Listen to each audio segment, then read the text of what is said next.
So, just over 3 years ago, with the help and support of my husband Jack, I decided that it would be a good idea to invest £6,000, which at the time amounted to every penny of our savings, to set up a business on my own in a highly competitive industry in which I had absolutely no related experience.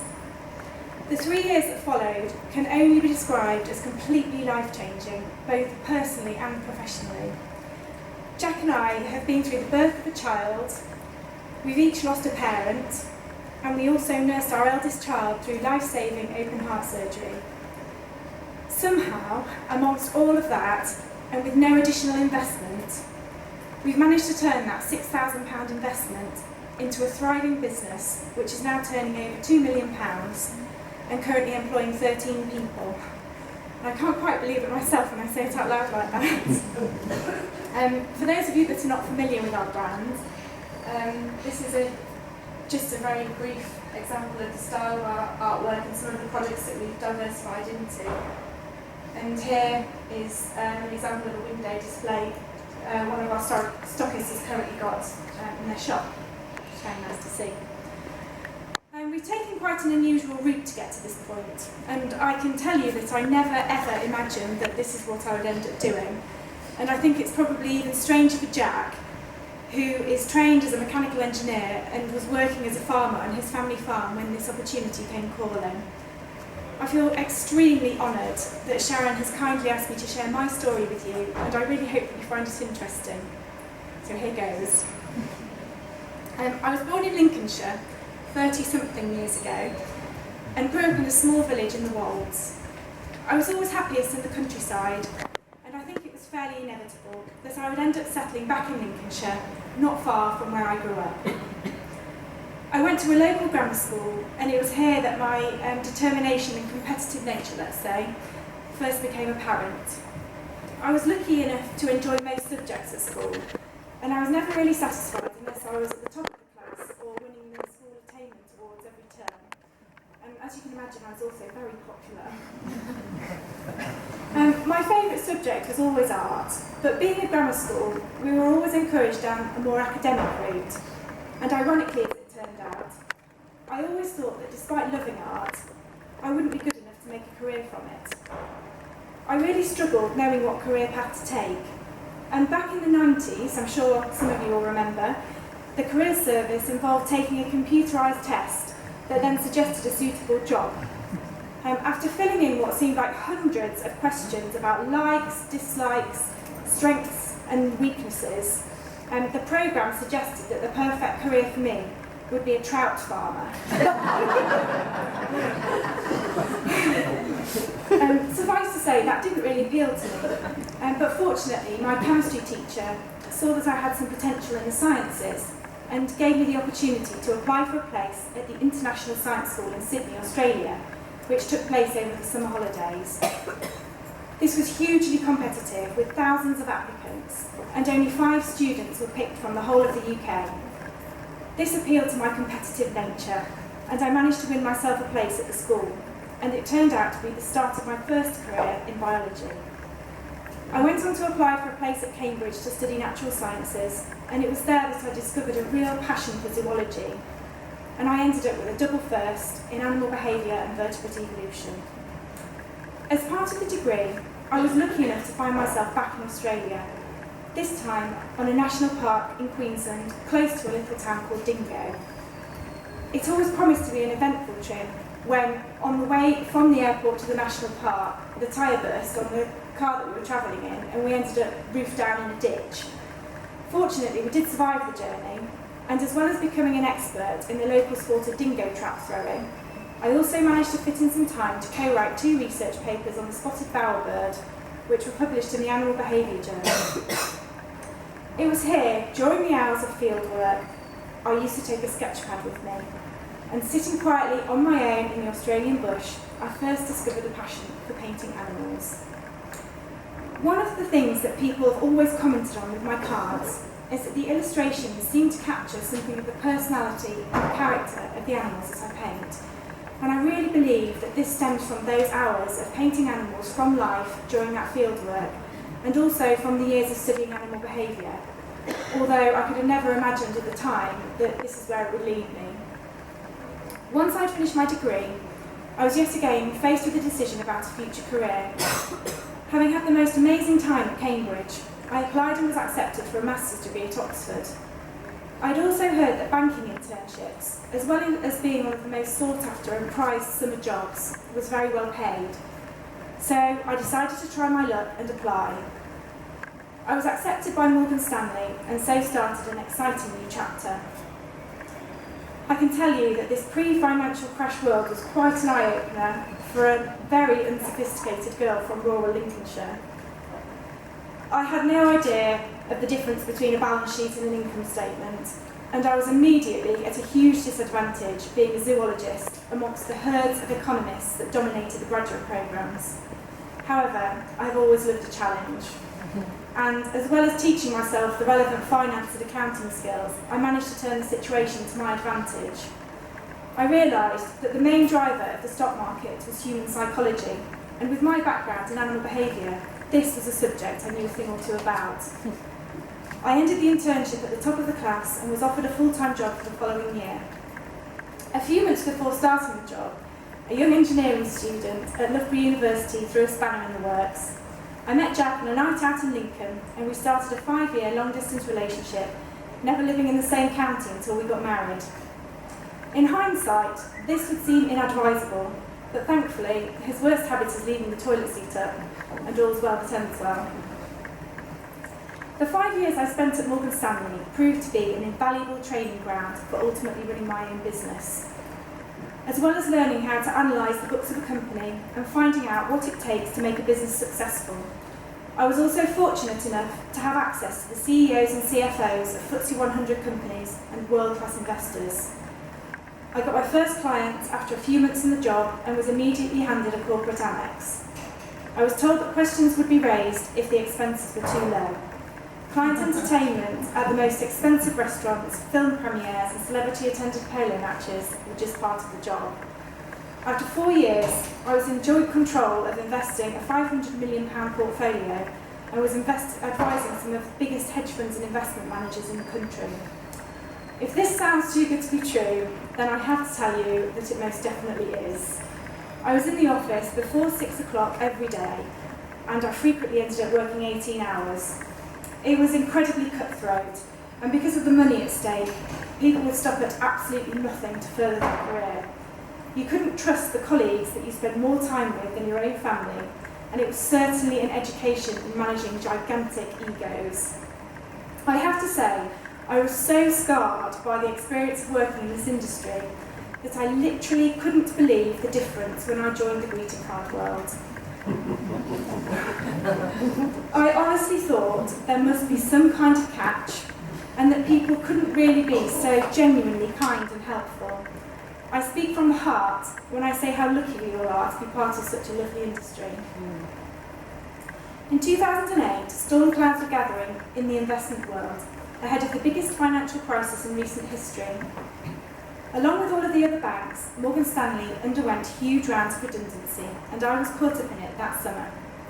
Timing-wise, couldn't have been much better for me, and I moved back home to Lincolnshire 3 weeks before Jack, now a fully fledged farmer, and I got married with a reception in the middle of a bean field on his family farm. 9 months or so later, our first daughter Amelia was about to make her appearance when I was hit with the first devastation that I'd ever really experienced. 3 days before Amelia was due, my mum was diagnosed with advanced cancer, aged only 56. My mum was my best friend and we were extremely close. Her illness was utterly devastating to me, and I have to say that I'm still not even nearly close to coming to terms with it. Coupled with the arrival of my first baby and all the highs and lows that new parents experience, I look back now and wonder how on earth I made it through those first few months. I certainly wouldn't have got through it without Jack.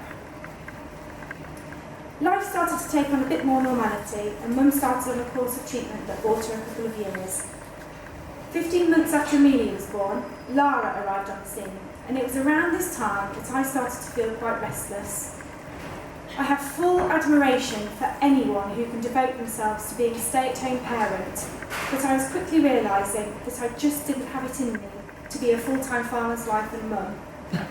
However, having been brought up as part of a generation of young women who had been told that we could have it all, I was starting to realise this simply was not true. Opportunities for stockbrokers in Lincolnshire were limited, to say the least. And I wanted a job that would be flexible enough to fit around our growing family, at the same time as being challenging enough to fulfil my ambitions. This, it appeared, was about as easy as finding hen's teeth. I had tried my hand at tractor driving, but it did become quite clear fairly soon that after destroying some machinery, I didn't have a flair for that. I had already picked up my paintbrushes again, and I was starting to paint some of the wildlife that we were lucky enough to be surrounded by. I decided to draw on my creative skills as a means of making a little bit of extra cash. I started selling some original paintings through local shops, and to my great surprise, demand was more than I could cope with. And I also realised that by the time the shop had taken their commission, and I had taken into account my fuel, my time and other costs, I was earning about £1 an hour. It was there, after a little research, that I hit upon the idea of producing a range of greeting cards, featuring the artwork that was already proving popular. Being a bit of a geek, as I'm sure you've already gathered, I researched the industry as thoroughly as I could and drew up a business plan, complete with some very finger-in-the-air style forecasts of what I hoped to make. I had hoped for 50 stockists in the first year, and I could never have imagined that by the end of the first year, we would have over 500 stockists in the UK. I set to work designing some cards, snatching an hour here and there when the children were napping. I named the business Wrendale Designs, an amalgamation of Wrenwood House, where I grew up, and Pepperdale Farm, where Jack did. I bought a new computer, some design software which I taught myself to use, and tentatively invested in my first card run. I remember when 1,200 cards arrived from the printer, feeling utterly horrified at the pile of boxes and thinking that people were going to be absolutely sick of receiving the same cards from us if they didn't sell. I started by contacting local shops and asking them if I could come and show them my range of greeting cards. This was very tricky, and I think that most of them were envisaging sequin-encrusted horrors and an embarrassing conversation as they tried to let me down gently, and you could almost see the relief on their face when they realised that the cards were actually quite nice. In hindsight, I think one of the first key business decisions we made was to build our brand on a single style of design. At the time, this was quite different from anything else on the market, and I think it was also important that it felt very natural to me as a designer. I wasn't trying to follow an existing trend or style that was already popular. It was very tempting initially to try and spread the risk by launching a variety of styles, but I took some good advice early on and focused on the range that I believed in the most, and this proved to be a good strategy. Since then, every design decision that we make, even down to the packaging and catalogues, has been made within the context of our overall brand strategy and how that particular product or card is going to develop and build our brand in a way that we want it to. We're now finding that this allows the brand to grow and adapt as the market changes, while still remaining true to the overall vision of where we want to position our business. It's hard to explain to a non-artist how difficult it is to take something that you have created, present it to someone with their own agenda, and ask for feedback. It's so personal, it must be a stumbling block for many designers. However, as hard as it was, I forced myself to go into shop after shop and adapted my offering according to the feedback. Fortunately, the cards proved to be popular, and importantly, we started to get reorders from the stockists. I was then lucky enough to stumble across the Ladder Club, a group founded by the lovely Lynn Tate and set up to support and help new publishers. I can remember being so excited the night after the seminar that I didn't get a wink's sleep. I just felt sure that I'd found the perfect job. It had everything I was looking for: an outlet for my creative side, a great challenge, and above all, a lot of potential. To top it off, I had already started to meet some of the people that make this industry so welcoming, and I just couldn't wait to get started properly. As soon as I got home, I booked a stand at PG Live. As I prepared for the show, I continued my campaign to get the cards stocked in as many shops as possible. Once I'd exhausted our local area, Jack and I went to stay with a relative in the Cotswolds, and we did the same there. I remember over one weekend, we made 10 appointments over 2 days, and we came away with 10 orders. We were also approached by a couple of agents who had seen the cards in a few shops, and that set us on the road to getting agent coverage, without which we certainly couldn't have grown at the rate that we have done. May arrived, and with it came our first trade show. As I'm sure everyone here knows, the first show brings on a mixture of excitement, exhilaration and utter terror. We set the stand up and waited with anticipation for the customers to arrive. We didn't have to wait long, and we took our first order in the first half hour. More followed, and the official launch of Wrendale Designs had hugely exceeded our expectations. We arrived home full of excitement and immediately booked a stand at Harrogate. Sadly, through all this excitement, my mum had been getting more and more poorly, and I said a final goodbye to her in June that year.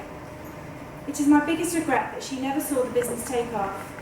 I know that she would have been so thrilled to see the stunning window displays featuring our products all across the country. We had a great show at Harrogate, and it was there that we got 2 very lucky breaks. Portmeirion approached us to sign a licensing deal for 6 months, and the National Trust placed an order for our cards.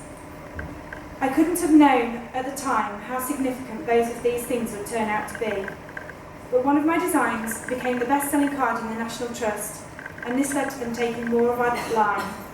This has been wonderful exposure for us, and we're so proud to supply them. The licensing opportunity turned out to be another transformational decision for us. At that show, we were approached by another of other companies offering what seemed like much bigger and potentially more lucrative licensing opportunities. As a new business, when cash is tight, it would have been easy to persuade ourselves that this was the better option. But we stayed focused on what we wanted, on how we wanted to develop our brand, and we decided to go for the smaller opportunity, as we felt that it was more aligned to where we wanted to position our company. Portmeirion launched their 6 Royal Worcester mugs featuring our designs the following February, and we were told that they'd never had such a big response to 6 months. Consequently, the range has expanded and now includes textiles, many ceramics and other kitchen items. And here's a slide showing the first trade show that they did with our 6 mugs. It was literally a tiny little corner in the middle of a huge stand. And then this I think this is a show that they've recently done in France. And our products will feature quite prominently on their stand, so it's just so exciting to see how this relationship's developed. To top off a year that had exceeded our expectations beyond measure, we entered the Henleys. To our great delight, we won the Best Art Range for the Country Set and Most Promising Young Designer. As the popularity of the cards grew, Jack made a huge decision to leave the family farm and take over running the business. Since that time, we have expanded out of cards into other stationery and giftware, and we've taken on 11 members of staff to support the growing business. This is in no small part down to Jack and his level-headed approach to business. During this time, we've also grown our export business, and our most recent venture is launching our brand in the US, which is going very well, although it has thrown up a couple of logistical challenges, not least the time difference. Once our office closes at 5 p.m, we divert the phone lines to our house, and on more than one occasion, this has led to one of us leaping out of bed and answering the phone as enthusiastically as possible. If only they knew that we were on the other end of the line in our PJs. This isn't quite the furthest length we've gone in our commitment to our business. I don't think there can be many people taking an order from a customer while at the hospital in labour, but that's another story. I've also had some very exciting opportunities that have been a direct result of having my cards in shops. One thing that has personally been a great achievement for me is the launch of books that I've written and illustrated myself. I've written 2 gift books, I'm working on a 3rd, and more recently, a children's picture book. I still have to pinch myself when I think of how lucky I've been. They're the 2 ones that we've just launched. One of the biggest challenges that all designers face is protecting the copyright of their designs. This has been a constant source of frustration for us, and one incident in particular is worth a mention. As a die-hard fan of Coronation Street, I don't think I've ever missed an episode. You can imagine my surprise when I spotted one of the actresses wearing my design on a pair of pyjamas. I knew nothing about it until that point. And we contacted the company in question, and we did manage to get the matter resolved to both of our satisfaction, but I am aware of countless others who have been in that situation and haven't been so lucky. Sharon asked me to pinpoint a key business decision we have made that has helped our business to grow at the rate that it has. I have given this a lot of thought, and I think that our main contributor to our success has been our willingness to push ourselves far out of our comfort zone in order to further the development of the business at every stage. This would go back as far as doggedly pursuing shop after shop before we had agents and investing in larger print runs, to developing our range into other products, starting to source some products overseas, and pursuing our venture to supply the US directly. Another example of this is our decision to employ staff.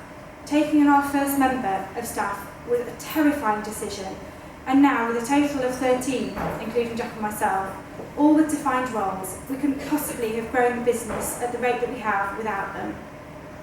The unintended consequence of this approach is that we constantly feel at the same time exhilarated and slightly uncomfortable about the business.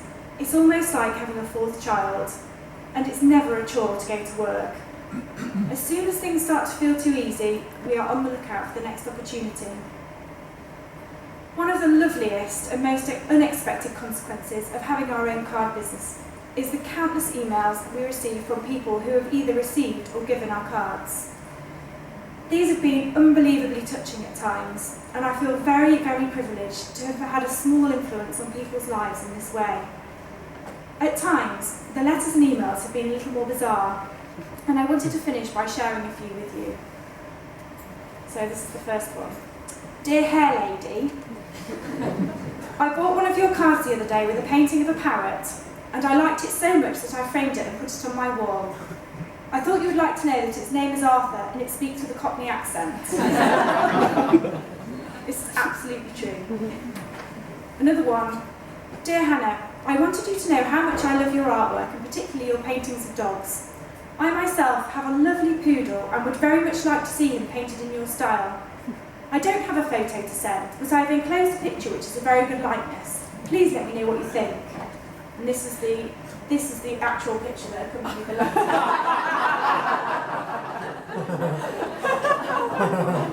How do you respond to that? And this last one I particularly like, so I think it sums me up quite nicely. Dear Hannah, I just wanted to write you a short note to tell you how much I love your cards and how thrilled I have been to follow your success and to read about your background. I just think it's so lovely when you farmers' wives find something useful to